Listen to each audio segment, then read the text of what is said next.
Sabe, geralmente, quando a gente pensa no nosso futuro, e em como lidar com o amanhã, a gente acaba buscando algo parecido com um aplicativo de previsão do tempo. Com certeza. Um de altíssima precisão de preferência. Exato.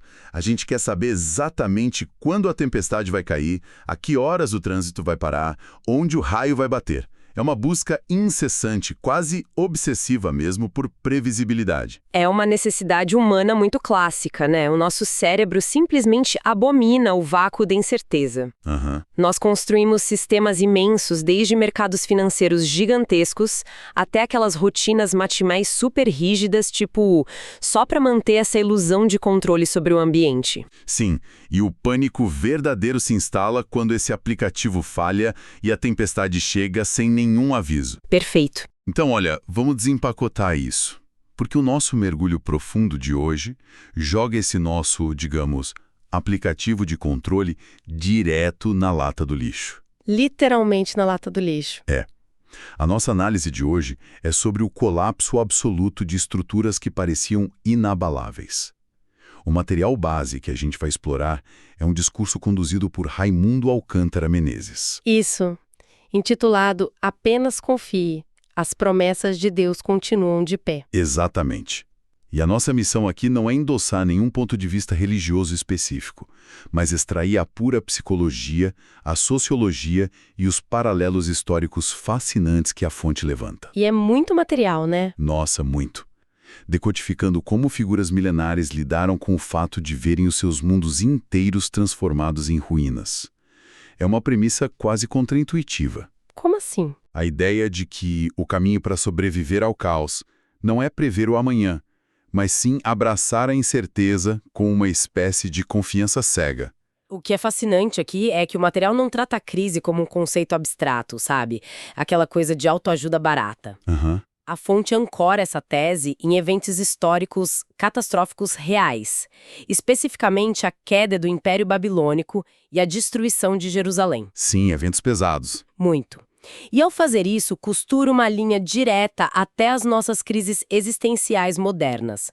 Mostra que o terror absoluto de ver as próprias fundações desmoronarem é uma reação humana completamente atemporal. A dor de perder o controle hoje é a mesma de milênios atrás. Exatamente a mesma. E para quem está escutando entender a magnitude do que significa perder o controle nesse contexto histórico, a gente precisa olhar para o tamanho dessa devastação que a fonte apresenta. Não foi pouca coisa. Não mesmo. Não foi uma chuvinha de verão que destelhou algumas casas. Estamos falando da invasão babilônica.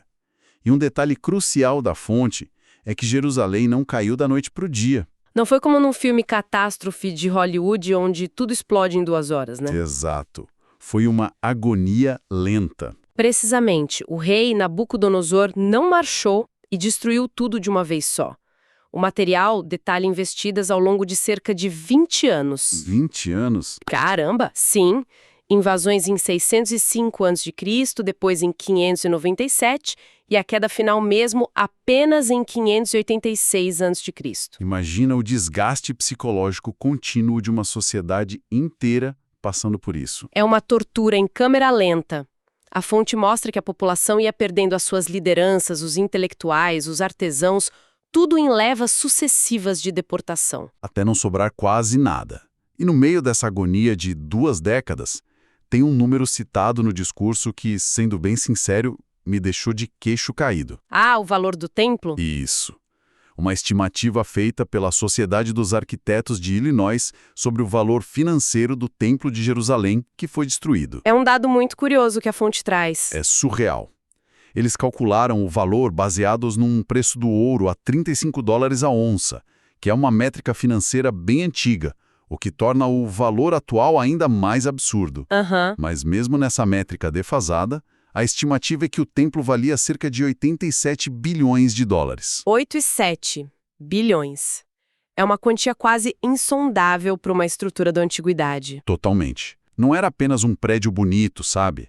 Representava o centro espiritual, sim, mas também era o cofre nacional, o ápice da riqueza material e o símbolo máximo da estabilidade daquele povo. Era o PIB de uma nação inteira concentrado em um único complexo arquitetônico. Perfeito. E aqui é que a coisa fica realmente interessante. Se a gente pensar nisso com a mentalidade corporativa de hoje, 87 bilhões de dólares é o equivalente a uma daquelas megacorporações modernas. Aquelas que a gente chama de too big to fail, grandes demais para quebrar. Isso, grande demais para quebrar. Então, se esse templo era literalmente considerado a sede intocável da divindade na Terra, o banco central da fé, e valia toda essa fortuna, qual é a justificativa da fonte para argumentar que Deus permitiu que ele fosse reduzido a pó? Como se explica a falência dessa megacorporação? Olha, se conectarmos isso ao cenário maior, essa é a grande virada do texto. A resposta do orador é que o juízo começa em casa. Como assim? A destruição desse templo de 87 bilhões ilustra que nenhuma estrutura material, nenhum status institucional, por mais valioso que seja, substitui a integridade. O prédio era gigante, mas a fundação ética estava corrompida. Isso cria uma dinâmica social muito louca durante o colapso, né? Com certeza, porque a ruína não escolhe classe social. O texto mostra uma dicotomia fascinante. Por um lado, temos figuras como Daniel, Que foi deportado cedo, certo? isso, inserido no sistema babilônico e acabou na alta corte influenciando reis. Por outro lado, a fonte cita Ezequiel, um sacerdote exilado às margens do rio Quebar, vivendo com pessoas simples, os refugiados comuns. A ruína nivelou a nação inteira. Exato, colocou pessoas em posições sociais e geografias totalmente diferentes, mas com o exato mesmo desafio psicológico. Como manter a identidade quando o seu templo de bilhões de dólares deixou de existir? Mas olha, esperar que uma população mantenha a bússola moral depois de perder uma âncora de 87 bilhões parece quase impossível. Como alguém sobrevive a esse nível de perda total? A fonte traz alguns estudos de caso sobre isso, focando lá no capítulo 14 de Ezequiel. Onde são citados aqueles 3 nomes de peso, né? Noé, Daniel e Jó. Os paradigmas da retidão. Isso mesmo. Mas eu vou ser bem honesto, é muito fácil a gente ler essas histórias hoje e elas soarem tipo contos de fadas com finais felizes. Vamos pegar Noé, por exemplo. Certo, o sobrevivente do dilúvio. O texto nota que ele, assim como Adão e Eva, foi um dos poucos humanos a conhecer 2 mundos distintos, o pré e o pós-dilúvio. Mas na prática, como o orador traduz essa resiliência épica para o dia a dia? Excelente ponto. Isso levanta uma questão importante porque não foi mágica. O mecanismo que o texto sugere não é apenas otimismo. A visão na fonte é sobre a justificação não ser um ato de autorredenção. A ruína, nesse contexto, é descrita quase como uma ferramenta brutal que destrói os nossos castelos. Castelos no sentido de autossuficiência. Exato. Para nos ensinar a pedir ajuda, a orar, quando nos tornamos muito autossuficientes. A fundação de Noé não estava no mundo material que afundou. E isso me leva ao caso de Jó, que o texto também destaca. Jó é basicamente o garoto propaganda da perda total. Perdeu saúde, riqueza, filhos. Possivelmente o livro mais antigo da Bíblia ali do período patriarcal. Isso. A fonte menciona que Jó manteve a postura de que tinha um advogado e um redentor que vivia. Mas, traduzindo para as aflições mundanas comuns que o autor cita, tipo doenças, trabalho, pagar dívidas... Sim, a resiliência dele significa manter o eixo moral intacto, mesmo quando o cenário externo é o pior possível. É uma fé que se prova na ruína. E o mesmo vale para Daniel, certo? Com certeza, a fonte aponta que Daniel orava em direção a Jerusalém, em direção a um templo que já estava em ruínas. Ele confiava numa promessa, mesmo sabendo do decreto de morte do rei Dario. Pense na psicologia disso. Ele não estava orando para as pedras que caíram, mas se conectando com o conceito que o templo representava. O prédio caiu, mas a promessa estava de pé. Certo, então temos esses 3 titãs da sobrevivência. Mas aí entra uma parte do material que, cara, é bem brutal. Se esses homens eram tão incríveis, eles poderiam salvar as pessoas ao redor deles, não é? Essa seria a lógica humana, mas o texto traz um aviso contundente baseado nesse mesmo capítulo de Ezequiel 14. Sim, e a fonte enfatiza muito os versículos 14 e 20. Eles declaram que mesmo que Noé, Daniel e Jó estivessem fisicamente presentes na cidade, eles só poderiam salvar a si mesmos pela sua justiça. Apenas a si mesmos. Nem mesmo os filhos ou filhas deles seriam poupados do juízo sobre o que o texto chama de adultério espiritual de Jerusalém. E a fonte diz que a cidade se tornou pior que Sodoma e Samaria. É uma declaração fortíssima. Então, o que tudo isso significa? Sendo franco, a ideia de comunidade e de carregar os fardos uns dos outros parece desmoronar completamente aqui. Entendo a sua provocação. É como se a gente estivesse num barco afundando, sabe? E o colete salva-vidas da sua moralidade só serve ao seu próprio corpo e não estica para mais ninguém. É intransferível. Essa sua analogia é perfeita para ilustrar o peso do argumento. A intenção da fonte, ao destacar essa impossibilidade de transferência de mérito moral, é dar um choque de realidade contra a hipocrisia institucional. Um choque de realidade. Sim, a fonte usa metáforas muito pesadas, tipo esposa infiel ou videira inútil. Isso serve para alertar que pertencer a um grupo, no caso Judá ou Jerusalém, não confere imunidade diplomática contra falhas éticas. Nossa, isso é profundo. Não dá para pegar carona na virtude do outro. Exato. E essa denúncia da hipocrisia institucional no passado serve de ponte perfeita para a parte mais autocrítica do texto-fonte. Que é onde eu fiquei mais surpreso, de verdade. Porque o orador aponta os holofotes do julgamento para os erros da própria estrutura que ele representa hoje. É um momento de muita franqueza no discurso. O autor faz uma analogia direta. Hoje, Judá e Jerusalém representam a própria igreja e os seus ministros. Aham. E a fonte critica muito a tendência de as pessoas adoçarem o seu auto-julgamento, sabe? Aquela coisa de apontar os erros do mundo secular lá fora, mas ignorar os próprios telhados de vidro. Sim. E para provar esse ponto, o autor não economiza. Ele cita 2 exemplos históricos sombrios e muito específicos que a gente precisa reportar aqui. Exemplos pesadíssimos. O primeiro é Martinho Lutero. O autor aponta que Lutero, após a Reforma, amaldiçoou os judeus que não quiseram se converter, escrevendo um livro cheio de ofensas contra eles. Um erro histórico terrível vindo de uma figura central. E o segundo exemplo que a fonte traz é sobre o racismo nos Estados Unidos.